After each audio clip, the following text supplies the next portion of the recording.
জলপাইগুড়ি শহরের মাঝ বরাবর বয়ে যাওয়া করলা নদীকে টেমস বলতেন অনেকেই। সেই গর্বের নদী এখন শহরবাসীর কাছে লজ্জার বিষয় হয়ে দাঁড়িয়েছে। বর্তমানে করলা নদীর অবস্থা শোচনীয়। শহরের ডাম্পিং গ্রাউন্ডে প্রায় পরিণত হয়েছে এই নদী। নোংরা আবর্জনায় পরিপূর্ণ রয়েছে নদী। বাড়ছে কচুরিপানা। রাতের অন্ধকারে ফেলে দেওয়া হচ্ছে মৃত পশুর দেহ, ফেলা হচ্ছে বাজারের আবর্জনা। নদীতে প্রায় ভেসে উঠছে মরা মাছ। পরিযায়ী পাখিরা এখন আর ফিরেও তাকায় না করলার দিকে। হারিয়ে গেছে নদীর নাব্যতা। দূষিত হয়ে গেছে নদীর জল। একসময় এই নদী জলপাইগুড়ি শহরের প্রাণ ছিল। শহরবাসীর দাবি, দ্রুত এই নদীর সংস্কার হওয়া উচিত। দূষণের হাত থেকে এই নদীকে বাঁচাতে দফায় দফায় বৈঠক করেছে রাজ্য সরকার, কিন্তু কাজের কাজ এখনও পর্যন্ত কিছুই হয়নি। দুদিন পরেই আবার ভোট। দেশের সরকার গঠনে ভোট দেবে জলপাইগুড়ির মানুষ। ভোটের আগে বিভিন্ন রাজনৈতিক দলগুলি করলা অ্যাকশন প্ল্যান বাস্তবায়িত করার প্রতিশ্রুতি কতবার যে দিয়েছে তার ইয়ত্তা নেই। বিভিন্ন কমিটির আলোচনায় উঠে এসেছিল করলার অ্যাকশন প্ল্যানে ভ্রাম্যমাণ হোটেলের কথা, তিস্তা নদী থেকে জল করলায় এনে 10 মেগাহার্জ জলবিদ্যুৎ উৎপাদন করার কথাসহ আরও কত কী। 15 বছর পেরিয়ে গেলেও পাওনা শূন্য। নদী সংস্কার করে নাব্যতা বৃদ্ধি না করলে সামনের বর্ষায় আবার জলমগ্ন হবে বিভিন্ন এলাকা। বিষয়টি নিয়ে কি বলছেন শহরবাসী, শুনুন।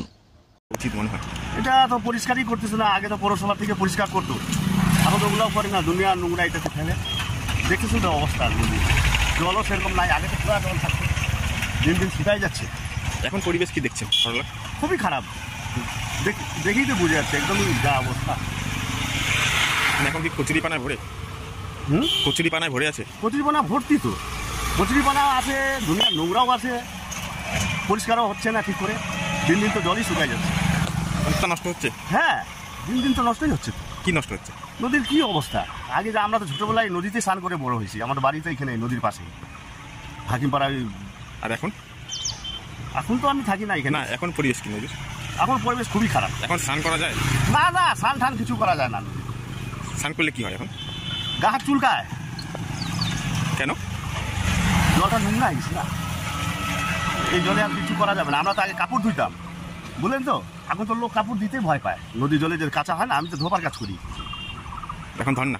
না, আমি তো এখন এই যে সেনপাড়া বাড়ি করছি, ওখানে কুয়ার জলে ধুই। এখন তো লোককে যদি বলি না যে করলা জলে ধুই, তো কাপড়ই দিবে না আমাকে।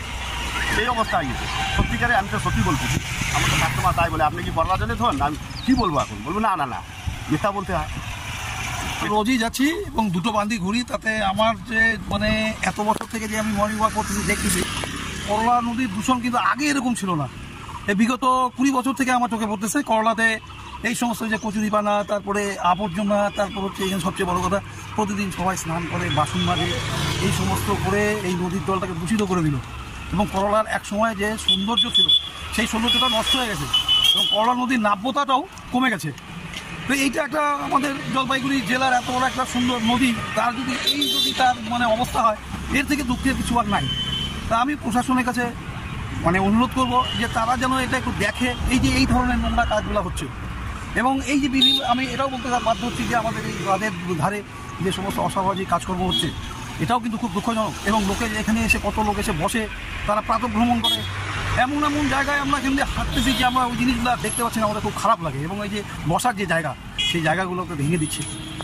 এই জিনিসগুলো প্রশাসনের দেখা উচিত। এটা খুবই মানে অনুতাপের বিষয়। এটা যদি প্রশাসন থেকে দেখে যে লোকজন যাতে এসে একটু বসতে পারে, তার সৌন্দর্যটাকে বৃদ্ধি করে। এবং এই নদীটা, বিশেষ করে নদীর যদি কোনো সৌন্দর্য না হয়, তাহলে কিন্তু অদূর ভবিষ্যতে জলপাইগুড়ি শহরে দুঃখ আছে। কারণ এই নদীর নাব্যতা কমে যাওয়ার ফলে করলা নদীর জল বিভিন্ন জায়গায় শহরে ঢুকে পড়ে প্লাবিত করে দিচ্ছে। কারণ আমরা জানি জলপাইগুড়ি শহরের মানে জল জমা হচ্ছে একটা পুরাতন একটা রোগ।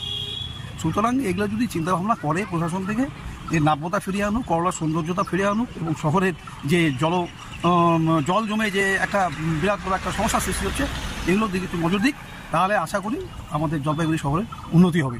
Disclaimer. This channel may not promote any violent, harmful or legal activities. All content provided by this channel is meant for an educational purpose only.